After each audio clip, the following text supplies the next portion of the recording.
Among other things Marshall has taught me, I no longer have to pay those outrageous fees for primers because I can use an eyedropper like a boss.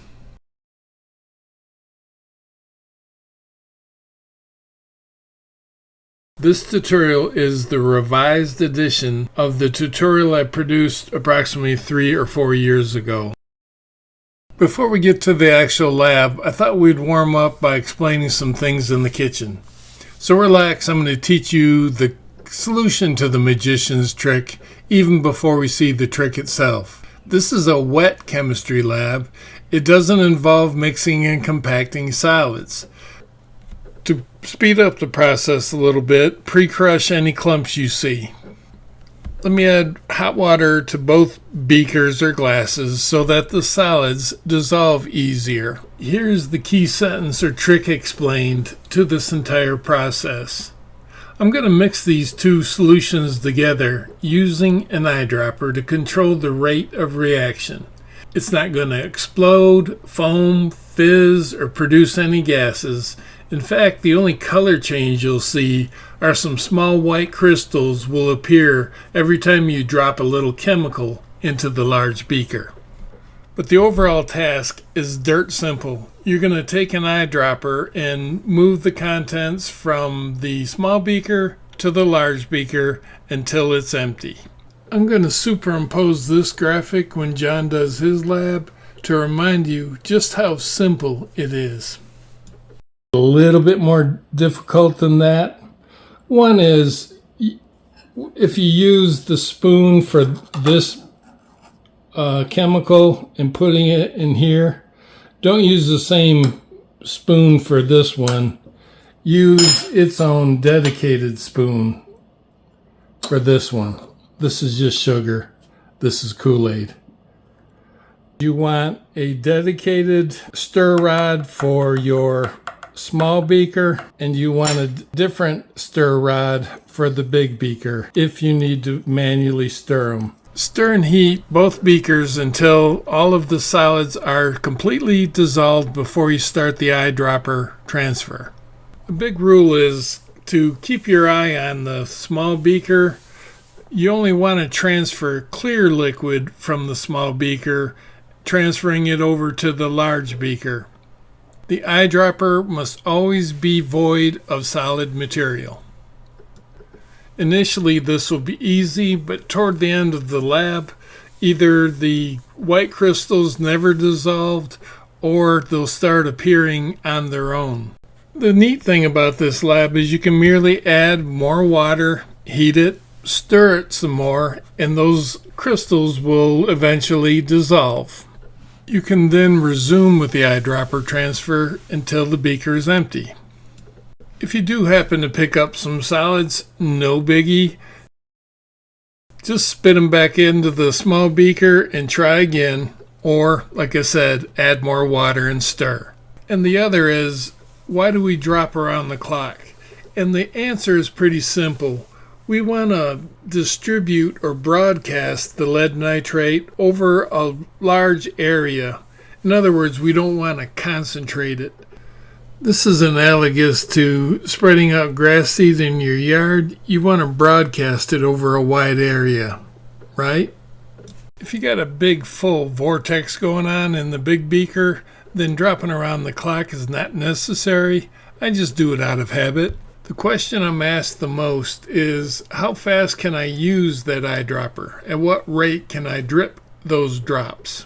And I want to answer that question once and for all. And the answer is, it's not a squirt. Squirting is definitely not allowed. And it's not 1, 2, 3, 4, 5, 6. Nor is it 1, 2, 3. That's too ridiculous on the other side. It is a casual drop where you can count each drop out loud. 1, 2, 3, 4, 5, 6. That's a good rate.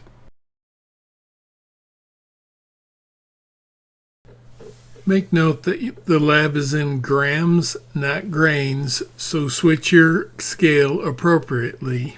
We're going to start with the sodium hypophosphite, 21.5 grams of sodium hypophosphite. hypophosphite. So in the lead nitrate, it's a little different. So it gets kind of clumpy. So I like to shake it up really good first. We need to grind 33.1 grams. And then we're going to start grinding. Grinding here to make it nice and smooth so it will dissolve very quickly. We're going to put our small beaker up on the hot plate, and we're going to put our large beaker up on the hot plate. And we want that large beaker to be just a little bit off center on the hot plate. I feel I need to interject real quick. This is a good overhead view of John's hot plate stir. John's got the Mac Daddy of all hot plate stirs. I bet you paid almost $200 for this particular hot plate. It even counts the number of revolutions for you. It's gorgeous, actually. I'm jealous of it. The hot plate stirs that you and I will own will look more like this in the $50 range or so, and there's not going to be that much room. Our hot plate stirs are only going to be about this large. If you look at his hot plate stir, see how this extra room he's got? We won't have that luxury. So our hot plate stir, the heated portion, will only be this large. So you're only going to have enough room for the large beaker with your sodium Hippo, your lead nitrate in the small beaker right here, and what I call the booger. It's a little 50 milliliter beaker that I like to hold in reserve. It'll just hold extra distilled water in case you need it for either beaker during the lab. I don't like pouring cold water into my lab because then I got to wait around a few minutes. The way these hot plate stirrers work is there's a little magnet that twirls around in the exact middle of the hot plate. It will rotate these magnetic stir bars that you put in there. It'll automatically stir the contents very nicely for you, and it'll also heat the hot plate to a given temperature, do all the stirring and heating for you. Now, because it is in the direct center and we have a crowded hot plate stir, you're probably going to wind up where the sodium Hippo is the only beaker that's going to have a stir bar. You're going to stir the lead nitrate in the small beaker manually with a stir rod. That magnetic stir bar probably won't be there. And this beaker will probably go more toward the center of your hot plate. Let's get back to John's lab. I've got my magnetic stir rod in my large beaker. And the first thing we're going to do is we're going to put 130 milliliters of water into our large beaker. And we're going to put 60 milliliters of water into our small beaker. Temperature probe in the small beaker. I've got my magnetic stirrer in the large beaker. I'm going to go ahead and turn on my stirrer. Well, our temperature has reached 90 degrees Celsius in our small beaker. So now it's time to add the chemicals. First thing we want to do, though, is we want to speed up our stir bar to where it's creating a little bit of a vortex in the beaker. Really, you want that stirring as fast as it'll stir without splashing water out, because what happens is as we start the transfer process, the density of the large beaker will start to get thick. Question: in which beaker does the lead nitrate go? The answer is A, the small beaker, B, the small beaker, or C, the small beaker. The lead nitrate goes into the small beaker. And I like to do this, adding chemicals with a spoon to start with, so I'm not plopping. And with the lead nitrate, you want to pull up your stir rod right away. Stir, stir, stir. All right, so I'm going to continue to add my lead nitrate. And you just want to be gentle, take your time, stir that good. And we want the lead nitrate to dissolve and remain dissolved, and it's going to resist that. The lead nitrate is kind of the one you really have to watch early on, and I want to stir, stir, stir, stir. We are there, so now we can start adding our sodium hypophosphite.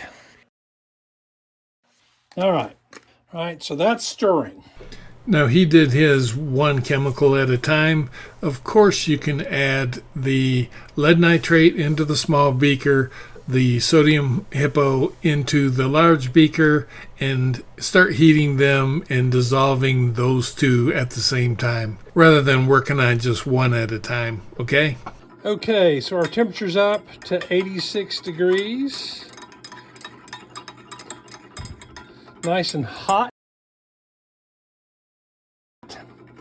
And the most important thing here, as we think about getting ready to transfer the lead nitrate solution over to the sodium hypophosphate, is that we don't want any particles in our dropper.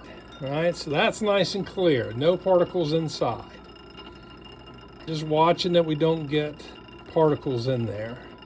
And you can see how the sodium hypophosphate is changing to an opaque color. And that's exactly what you want to see happen. So we're going to keep doing this for a while, come back and once it thickens up a little bit. Continuing to drop around the clock, I added another 5 milliliters of water and reduced my hot plate temperature. It's still back up to 95. Okay, we're going to add just a little bit more water. Give it just a minute here. Got our vortex. The big beaker is like a glass of shiny milk from top to bottom. Okay, I'm gonna keep dropping. It's hard to see, but there's a little skim on a small beaker, so you just got to be careful that you're constantly stirring this. And as long as we can dip below that skim, well, you just want to make sure it's all stirred up, but you just got to be careful that you don't suck up a bunch of particles. If you see where you suck them up, then just squirt them back into the small beaker. And we continue to drop. We'll add a little bit more water for good measure. And then you can start to see how it's stratifying. See how it's stratifying? There we go, got it going again. Got to remember to keep my stirring sticks separated. So our lead nitrate, small beaker's doing okay. And I'm trying to minimize how much water I put into small beaker because that just slows down the process. Okay, so we're getting down to the bottom, pretty much just clear. And there's really nothing much left in this small beaker except water. Okay, be back when we're done here. Okay, so we're finished up all the lead nitrate. So we're going to cook this for a while. I'm at 75 degrees. We're going to cook this for at least 10, maybe 20 minutes. Well, we've turned the heat off, and you can see now how the solution is stratifying, and still some snowing going on in there, and how quickly it settles. All those crystals are exactly what we're wanting. You're going to let this cool naturally to room temperature, and by doing so, it will form nice big crystals that will be later caught in the coffee filter. You'll notice this differs from Marshall's lab, where we're going to skip the ice bath because I don't think it's needed at this point in time. This will save you roughly an hour in time, and it's always been my goal to show you the easiest way to do things if it doesn't hurt the quality or safety of the lab. So the next step is to transfer our lead hypophosphite into the funnel with the filter. This is an excerpt of Marshall's lab. He's the author of the homemade primer course. Well, while we're waiting on that, let me go ahead and fold up a piece of filter paper. It's just standard coffee filter. And to make it fluted, you just kind of make a pie and follow it back and forth around the filter. Yeah.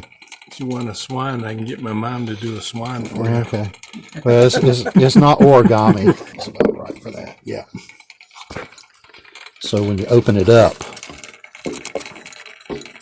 fills right in there and ready for you to start pouring stuff in there to collect. You can see Marshall use water to make the funnel stick to the plastic funnel. Common sense stuff. All right. Where that is. See those great big crystals in there? That's what we want. I've got some in a little squirt bottle. This may sound strange, but the water in the squirt bottle does not have to be distilled water, but it does need to be cold. So use cold ice water from your freezer. You don't have to freeze distilled water and things of that nature. That's not necessary because the chemicals have already done what they're going to do, and tap water won't hurt anything. You're going to now filter all the contents out of the beaker, and notice how all of the rinse water goes through that filter as well. Do you see how nice and gentle that is? Again, we're taking our time.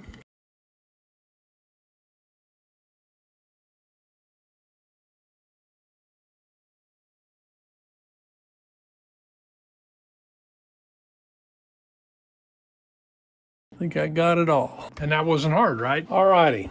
So you can see the nice big crystals. That's lovely. So now we're going to do our first rinse. And all we want to do is we're going to gently spray light stream of water. And we're just washing this basically. See how gentle that is? And you tap. We'll let that drain and we'll be right back. Okay, here's rinse 2. That's rinse number 2. Okay, last rinse. Okay, we'll come back as soon as this drains.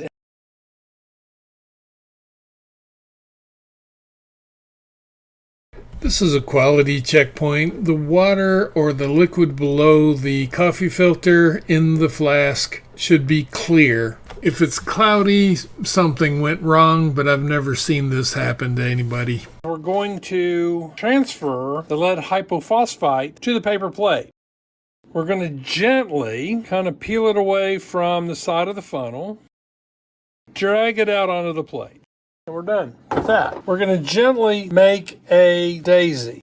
Pull this apart and lay it flat on the plate. And what we're going to do with our spoon, we're just going to spread this out. You want to keep it on your filter paper. And what this will do is it will help your product dry. So again, that's why I like a red spoon. We just have to set this aside to dry. It's going to be a very light powdery substance. Get you the edge of the paper here, and you're just going to lift it up, and it'll cause it to fold over and crumble. You can use a business card and just chop it up, lift the edges and roll it over on top of it, because it's very, very fine, fluffy powder when it really dries out.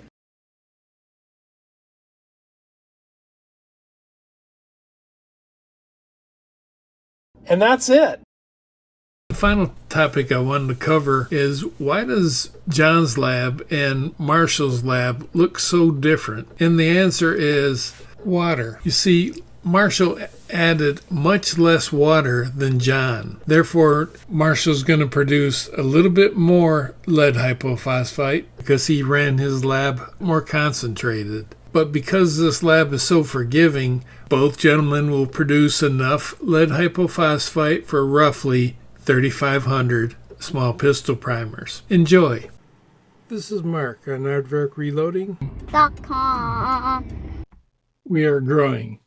We now have 3 MeWe groups in which to choose, a primer library to help keep track of the information, and now a Microsoft Teams area to meet virtually. Making several hundred primers in an afternoon is not only possible, it's becoming more and more routine.